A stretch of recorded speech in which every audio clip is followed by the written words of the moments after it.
Alright, before you break my kneecaps, please subscribe to my channel.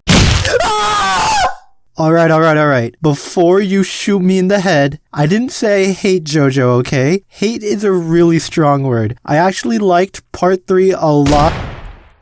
I've never interacted with the Jojo community because I don't have a hazmat suit near me, and I'm not really interested in a lot of the discussion around the series, with the only mildly interesting thing to me being the death battle-esque style of pitting characters against each other and talking about the potential abilities of stands. Also, when watching this video, keep in mind that I'm an anime-only watcher. Yes, throw your stones, rotten tomatoes, and pray for my salvation. I'm sorry, reading manga just isn't my thing. What I'm basically saying is, I know anime reviews can be super polarizing due to the nature of the internet, but I'm an idiot. Take this video with a grain of salt. I think it'll be especially evident not to be too serious with my opinion by the end of this video. Also, spoiler warning, obviously. There's a reason why I didn't put your standard YouTube "Why I Hate Jojo" title, and it's because I actually enjoyed a good portion of it. Part 1 was kind of but it served its purpose, which was establishing the general premise, atmosphere, and environment. Part 2 is great, and you know exactly why it's great. I enjoyed Part 3 and Part 4, and I tried watching Part 5, but stopped a bit after Broccoli got turned into a donut by the Schizo Oomphy. I also tried watching Part 6, but stopped after that one fight where that one prison guard's secret powers to rain down the indifferent, cruel nature of the universe upon Jolene. I could criticize Jojo for its whack-ass obnoxious jokes, or the horrible throwaway minions that are evil just for the sake of being evil, or how the characters yell out in a fight what is happening to them as if my eyes were gouged out with a spoon, and I still decided to watch an episode of Jojo that day, but I probably would have kept watching the show despite these flaws. No, I disliked Part 5 and Part 6 for the fight scenes. Blasphemy, I hear you cry out. How dare you like Part 3 and Part 4, the part where all they do is punch each other and go, "Zawadidol!" Guys, they'd stop time. Is that a Jojo reference? And not like Part 5 and Part 6 where the fights have facts and logic. The half-assed integration of science into Jojo is exactly why I actually hate Part 5 and Part 6 though, and because Part 3 and Part 4 was just really buff guys with superpowers punching each other with an occasional trick, I didn't have to turn my inner factor cap on. I'll explain this with an example. In the Golden Wind anime, Part 5, Episode 19, Ice Guy shows up. That's awesome. I'm a big fan of ice powers. Ice Guy is like, "Grrrr, I'm gonna kill you!"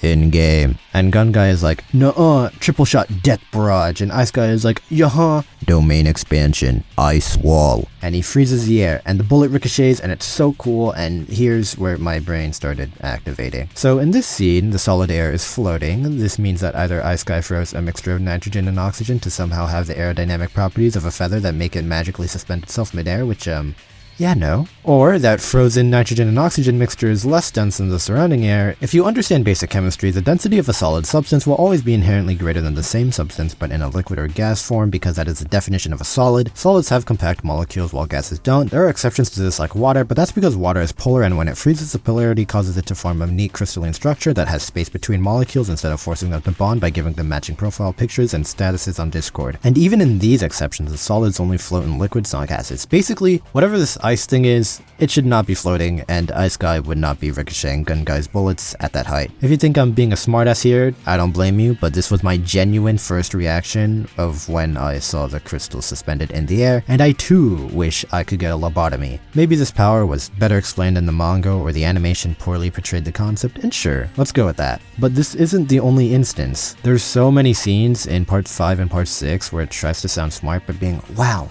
cool, yeah, science." But in reality, it's written as if Araki watched an episode of Bill Nye the Science Guy and decided to make what he learned on the PBS Kids channel an entire fight. I actually really like it when shows have stunts like this where they use the physics and chemistry of our world to give characters more tricks up their sleeve. But in Jojo, the actual application of this tactic is so god-awful to watch. I was probably an overt nerd emoji with the Ice Guy example and explaining density, so let me slide you something that doesn't involve me rambling about high school chemistry. At the end of Part 6, for the final fight, Priest Guy corners the child into the secret room. Priest Guy is like, "Grah, I'm gonna kill you!" in-game. And right as he's about to commit child abuse, he gets ragdolled with the cartoon slippery sound effect, and Child Guy, I shit you not, I wish I was making this up, goes, "I read it in a book once. Oxygen is the most prevalent toxin that surrounds living organisms. Inhaling pure oxygen is bad for you." And then proceeds to become a text-to-speech android, reciting an entire WebMD article and listing all the symptoms of oxygen poisoning. This battle is the epitome of why Araki should not be allowed to cook these kinds of fights. It's so anticlimactic and convoluted. Priest Guy just brutally murdered a bunch of Child Guy's compatriots. And how does Child Guy defeat Priest Guy? No, not even with the team effort of his allies or even a well thought out strategy. Lead the villain to the room and make a gas chamber. This is the final epic climactic fight, by the way. If you bothered to read or watch through part 6, you could argue that the child stand originally was from an ally and there's some semblance of teamwork there, but it just doesn't feel right. The fact that the kid had to preface it with, "I read it in a book once," showed that even the author acknowledges that no normal person knows this information. This is plot armor, but spray painted horribly with science. It has zero continuity, makes even less sense when you actually know the basis behind it, and it destroys whatever investment I have in future fights, because why should I care when I know X character is gonna somehow turn the tables with a Snapple-capped fun fact. I think because there's so many supernatural powers to mess around with, you don't have to turn to overly complicated stuff like oxygen poisoning or freezing the air to ricochet bullets to make abilities interesting, and that should be the highlight of Jojo. In part 4, there's a moment where the hand guy, whose stand ability is to erase whatever his stand's hand touches, realizes that he can erase the space in front of him to pursue and catch enemies. I would have loved to see more of that ability be used, but it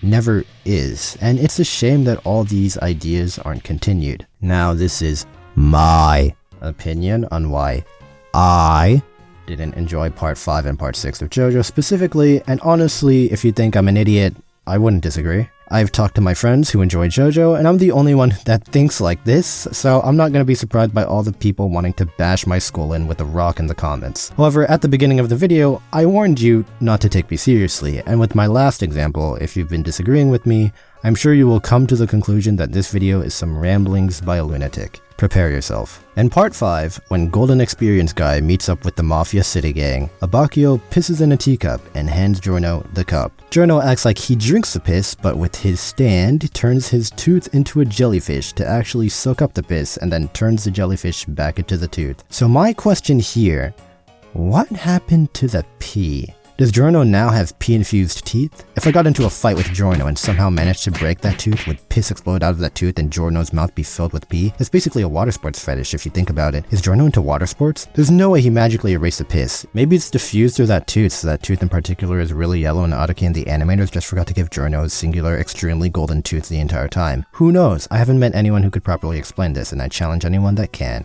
Anyways, that's about it for this video. I'll see you in 2 weeks.